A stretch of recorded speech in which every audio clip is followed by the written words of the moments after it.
The Daily Brad Devotions. Today's reflection with Pastor Jeff Eliscopides. Pastor Jeff, good morning. Good morning, Chag. Morning, Ted. Morning sa ating mga taga-subaybay. Good morning. Nahiya ako kay Brad Jeff. Sorry po, Brad. Sorry po. Natulog lang ako. Naiintindihan.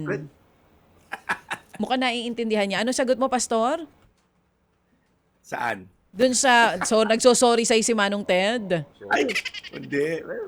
Pagka-serbisyo publiko, unahin Exempted. natin yan. Oh, narinig mo. Alam ko naman, Brad, that everything is work in progress. Totoo yun. Aray ko po. Word of the day din yan. O siya, ito na mga kapatid. Sa mga nag-aabang po kay Pastor Jeff. Pastor Jeff, ano magandang balita ngayon? Thank you, Dwight Ferrer, sa paghihintay. Kanina pa raw siya naghihintay. So, eto na, Dwight. I-explain na natin. Alam mo, Cha, gusto ko lang payuhan din yung asawa, yung mister ng letter sender natin kahapon. Sayang din po kasi pagkakataon, pinayuhan natin si Mrs. kahapon. Ito naman si mister. Para kumpleto yung payo natin. Hindi lang kay Mrs. na alam niyo, naghahanap po ng payo para holistic kung baga. So, kung naka-tune in po kayo kahapon, may isang Mrs. lang po, short lang po, na talagang nireklamo yung mister na talagang parang ayaw tumigil sa mga pagkakasala niya sa kanya at sa pamilya. So kaya payo ko lang sa mister, kung ako sa'yo, again, sana nga matigil na yung mga masasama mong bisyo, pagtuunan mo ng pansin at atensyon yung panunumbalik ng sigla at pagmamahalan niya sa inyong pagsasama. Alam ko hindi madali yan kasi kung madali yan, ginawa mo na yan. Pero lagi kong sinasabi, parang gasgas na itong payo ko, paulit-ulit. Talagang si Kristo lang talaga pwede natin takbuhan. Manalig ulit tayo sa Diyos, isuko lahat ng ating mga hinaing, okay? Pero again, may warning din ako sa iyo, sir. Kung pipiliin mo landas ng pagiging makasalanan at aabusuhin natin yung awa at grasya ng Diyos, mag-ingat lang po tayo, pati na rin sa mga nakikinig na parang feeling nila, life is short, YOLO, di ba? Mangurakot ka hanggat gusto mo. Ipasa mo pa sa susunod na henerasyon and all, di ba?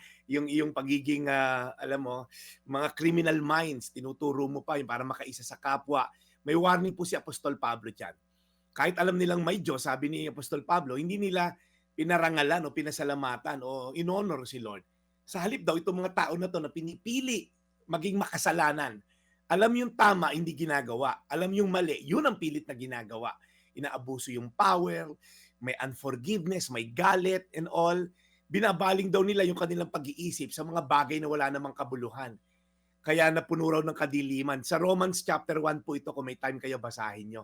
Sinasabi ni Apostol Pablo, yung mga tao na to, na sa kabila ng awa, pagmamahal ng Diyos, mas pinili pa rin na tumalikod sa Diyos, kaya napuno na raw ng kadiliman yung mga hangal nilang pag-iisip.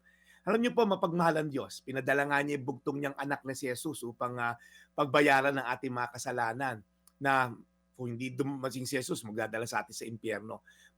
Pero dapat po tayo magdesisyon na sundin at tanggapin yung kapatawaran na inaalok niya.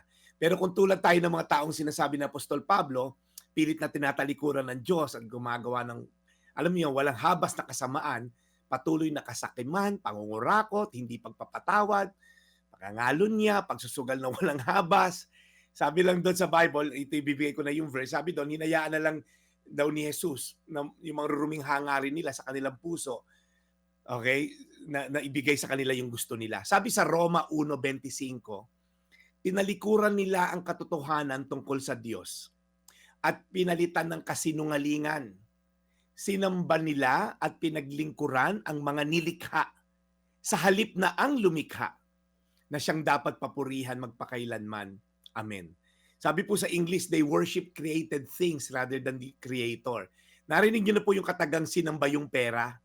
Alam niyo yung papatay basta lang ma-retain yung kapangyarihan. Mag-e-election, maraming mga ganyang kaso. Yung minahal yung material, minahal yung posisyon, minahal yung mga created things rather than the Creator. Mag-ingat po tayo kasi yan pong mga minamahal natin, kung hindi yan ng Diyos, temporal lang yan.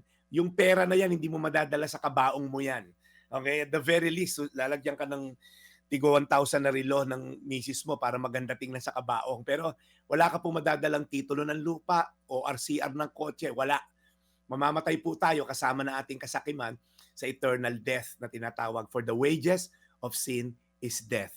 So wag ho nating sambahin ang pera. Huwag nating sambahin ang kapangyarihan, bagkos sambahin natin ang Diyos na dapat papurihan magpakailanman. Tayo manalangin, Panginoon, may mga katuruang ganito na hirap lunukin dahil sa mundo na to, nakaabang yung mga opportunity para maging immoral at illegal ang kalakaran. Sa daming nire-report ni Ted mula na nagsimula siya sa trabaho niya, marami, Lord, talagang tao na parang hindi natututo, naipasa na nga sa susunod na henerasyon. Kaya, Lord, dinadalangin lang namin kung nakikinig man sila gising ngayon, maintindihan nila na ang mga sinasamba nila ay temporary lamang.